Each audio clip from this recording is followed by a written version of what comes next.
Joining us now is Steve Clemons. He's the editor at large of the Atlantic magazine. Hey, Steve, how are you? Good to be with you guys. It's great to have you on. And I should say again, as you probably know, this is Michael Brooks, and this is the Majority Report. So, Steve, you have a new piece in the Atlantic called "Deception and Counting the Unemployed." The unemployed, and you're kind of digging underneath. What are the real numbers when we're talking about unemployment? We get these numbers released, on a quarterly basis. They're political talking points used by both sides, but you're making the argument that these numbers don't reflect the real employment situation. So, what are the real unemployment numbers, and how should we really be measuring it? Well, thank you for asking the question. It's great to get people talking about this. And the purpose of the piece that I wrote was to essentially argue that the official unemployment rate that we're fed each month by the Bureau of Labor Statistics. They also issue a number of other statistics as well, but the one that the White House, that members of Congress, that the media generally jump to is one that says that unemployment rate in the United States is about 7.6%, and that we have upwards of certain number of million of people, 14 million people or something unemployed, when in fact the number is probably closer up to about 22 million, 22.5 million people. And what I've been frustrated by is the fact that the recession that we've come through and gone through has been far more impactful, far more consequential, deeper, and dislodging, if you will, of the kind of high-wage jobs that many Americans had, that just telling a simple picture of the number of people looking for work doesn't get anywhere near looking at the broad trauma that the U.S. economy experienced. And even in those that are working, we've seen a decrease in wage rates. We've seen those that have lost jobs often gain jobs that paid a lot less. And what the figures that we don't, sort of deal with in a popular way don't show is the long-term discouraged workers, nor does it really show the picture of all those people who try to package together a livelihood by working multiple part-time jobs. And so you have your part-time employees, your employees, your long-term discouraged employees that just take themselves out of the workforce that aren't recognized in those figures. And I think we've begun to see in the media recently in a piece by Paul Krugman, I had not seen when I wrote my article, but also Mortimer Zuckerman, who's the head of U.S. News and World Report. Many others are beginning to say that this discussion of official unemployment just doesn't get the picture of how bad things are. So whether we feel good as a nation or bad as a nation, that we're looking at the official, unemployment rate from the Bureau of Labor Statistics is a distraction from the reality of how bad things that they are for many Americans. Yeah, so actually, just to I think this is an important addendum or follow-up to that question. When we look at how these numbers are talked about, and I think you're right, it's getting a bit more attention from yourself, obviously, and people like Paul Krugman.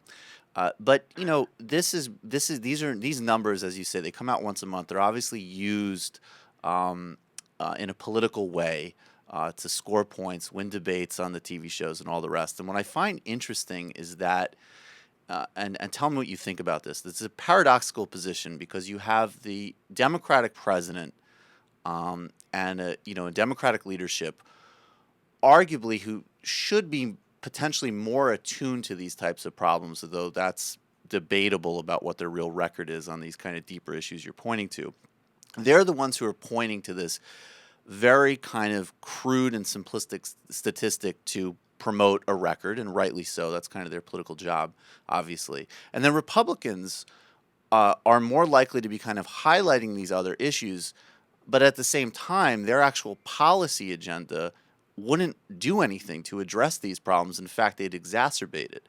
So can you I think you're raising a really important point, Michael, which is that workers are being abandoned both in policy and in our rhetoric about them. And it's disturbing to me when you think about a healthy economy and you think about what you need to put forward. One of the things that I argued in the piece is is that when President Obama came in, despite, in 2008, running on the fact that we had to renegotiate NAFTA and needed to look at worker provisions, and he talked a lot about the jobs in the economy, we were also in a kind of a global economic meltdown at the time. And so the economic team that he brought to the helm in the White House were those that were essentially neoliberal macroeconomic type policy players, where worker level to a certain degree was a microeconomic problem, and that they did not hire or bring in. There are a couple of exceptions to this. Jared Bernstein, who had been Joe Biden's economic advisor, was a noted exception to this, but Jared Bernstein couldn't carry the day in many of these issues, and it wasn't until the president was running for election again where they began to talk about a jobs and infrastructure plan that might have dealt with many of these issues. So there's an ideological divide, not just between Democrats and Republicans, but within the Democratic establishment on how to run an economy and what a healthy economy is. And the direction that in my book, the Obama administration took was on this macroeconomic side that really left workers and unemployment rates and, the broad question of how to, create job creation very rapidly in an economy that was seeing the air go out of it, left that on the side. And by the time they got to that, discussion, at least in their rhetoric, it was years too late. And so that we're dealing with, and it's why I think many people are now realizing maybe there were some policy mistakes at the time, but we also have a situation in which when we talk about employment rates, when we talk about how bad the problem is, we're nowhere near the level of job creation that the economy needs just to keep up with those youth that are coming into the sector today, or dealing with the fact that you've got many workers who are going to work for a longer period of time because they've lost their retirement savings or lost equity in their homes and are also living longer, which is a good thing. But basically we have too many workers who are looking for work and not enough of it, and we need to get some policy shifts.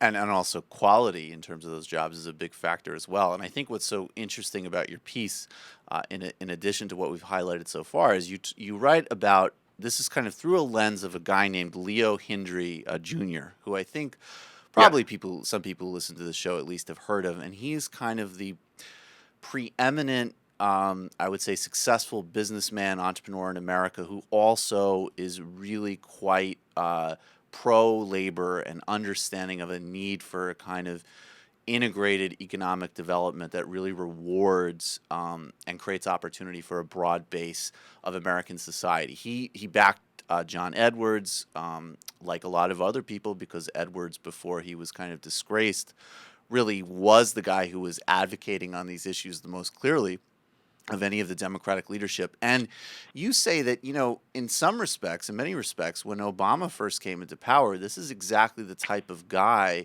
who could serve a dual purpose of what Obama campaigned on, which was, one, really rebuilding the middle class, regenerating opportunity and creating infrastructure, and then also really working in a kind of conciliatory way because of the worlds that Hindry brings together. And then, ironically, he was kind of shuffled to the side by the Obama administration because he was perceived of, you say, as being too close to labor. So what's Leo Hindry's role in all of this? That's absolutely right. I mean, Leo Hindry was, a conservative business leader. He used to be with the cable company TCI, and he was the CEO of AT&T Broadband. He was the founding CEO of the Yankee Entertainment Sports Network. The people he hung around with were sort of Republican business leaders who were increasing productivity by firing people. And then as he looked at the kind of broad business establishment and saw job after job being offshored, and you basically saw the equation of concern for workers and working families and communities just go downhill, he said this is going to be very dangerous for the nation, and we're really undermining, the fundamental pillars of how an economy should work. And so he became very worker-oriented. He did advise John Edwards on these issues, and then he came into the Obama campaign as well, trying to carry that flag. And I think that Leo represented an interesting cross section. When you look at what President Obama's message, which is to, bridge different communities that didn't talk to each other, here you had a labor-oriented sort of former conservative CEO that was setting up by an example, said we need a new social compact for workers, and we need to have a broad national discussion about this now before it's too late. We need to think about education. We need to think about the areas where there's unfair trade advantage out in the world, and so Leo Hindry was one of these people there, and he was a prospective Secretary of Commerce or someone that could help on the economic side. But because the administration wanted to talk about workers but not be too close to the worker-oriented policy establishment, Leo Hindry was passed by, and I don't want to make it just about him, but it was this reflects a kind of behavior that we saw across a number of other areas where the Obama administration essentially pursued and was much more comfortable with businesses that were offshoring workers rather than businesses and business leaders were saying, hey, we need to do something with workers at home, and that is kind of an unfortunate part of the Obama legacy, because I admire President Obama on so many levels, but on this particular one, we're playing catch up when we didn't need to. Yeah, he almost seems in some respects the kind of business and civic equivalent of maybe people like Joseph Stiglitz or Paul Krugman or Martin Wolf, who are economists and economic writers who are sort of cited a lot of the kind of path that wasn't taken in terms of investment and stimulus by the Obama administration. Heading into the second term, or we already obviously are into the second term of the Obama administration, you noted the rhetorical shift, which was very helpful in getting the president reelected. But now we're in the second term. You still see the president being pretty aggressive on promoting some very questionable trade deals from a worker, not to mention ecological perspective. I guess, where are we at in terms of, is the policy shift happening at all, or are we still sort of in the same position with a disconnect between rhetoric and policy, rhetoric and reality? I think we've got a disconnect. I also think we're back, sort of a deja vu period where we're back into the late 80s and early 90s, where we were doing trade deals with the promise of job creation, the promise of opening up markets for Americans and American workers. And that rhetoric, sounds all nice, but then when you kind of, look at the end of the day, what you've done is you may have pumped up the ability of capital to flow over to these other economies and to build export bases abroad that pump in product in the United States. I don't want to knock all trade deals, but the similarity between ourselves today, when I hear the president talk about jobs, talk about training, talk about infrastructure investment, so much of it I agree with, but that's what he needed to do coming into this job, 4 years ago, when he had more money than God because of the economic crises that we had, and instead we bailed out banks and financial institutions. We did not really, remove a lot of the debt load off of Americans who had had unsupportable and unsustainable mortgages, and who also, through no fault of their own, lost jobs because the way in which this recession, which was caused by a structural corruption, if you will, between regulators and financial institutions, cut so deeply into the productive economy, many people lost their working jobs. And in my view, that basically giving those folks a square deal is something the administration still owes and still hasn't happened yet. And so now the president is talking about a lot of the right things, but there's not the budgetary resources to do it. And so what they do is they go to things that in my book are fairly distracting, which are, looking at the trade deals with Europe and also the one in Asia, the TPP and the TTIP trade negotiations, as ways to ostensibly open up markets and to create greater efficiencies in the world. That doesn't necessarily solve the fundamental economic doldrums that we have and the slow growth rate that we have in America, and also the inequities in distribution of wealth in America. Yeah, no, that makes perfect sense. And I'm wondering, you look at things a lot from a global and international perspective, as you kind of demonstrated just right there.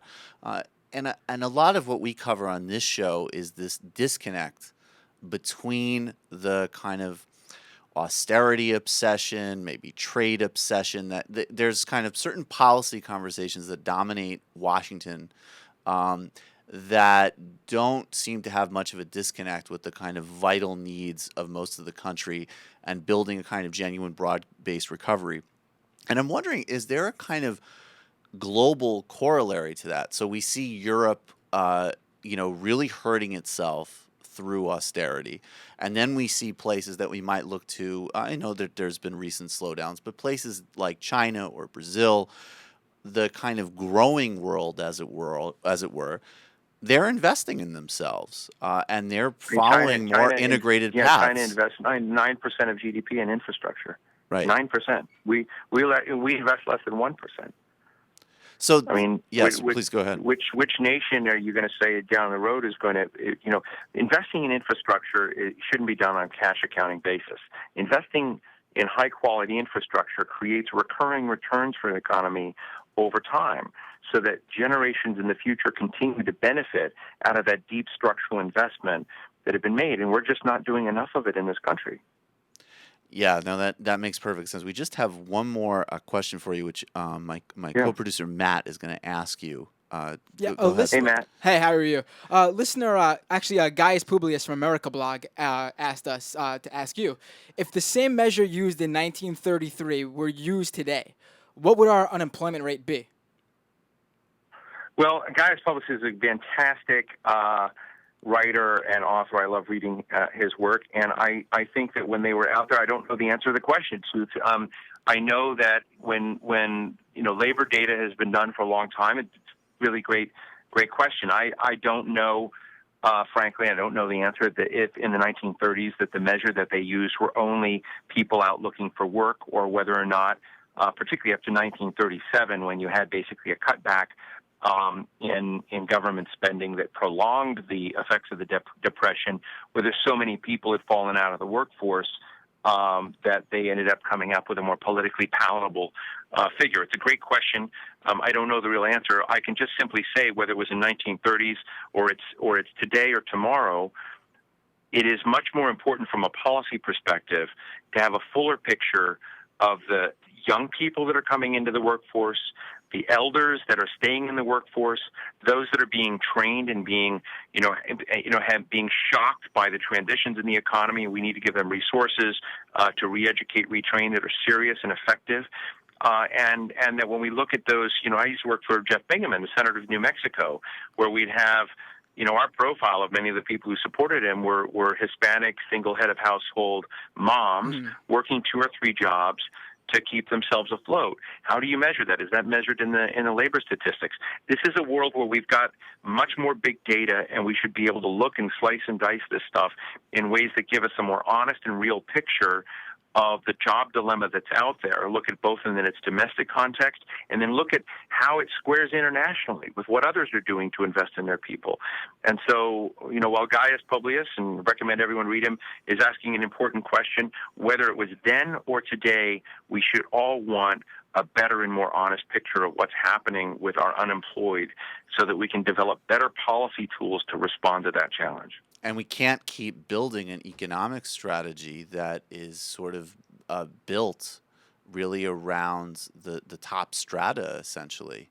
We need to kind of get back into the broader core of America, both for some obvious ethical reasons, but really it's vitally needed in terms of economic growth and in our international position. So I really want to recommend everybody should read Deception and Counting the Unemployed by Steve Clemons at The Atlantic. Steve, great talking with you as always, and thanks so much.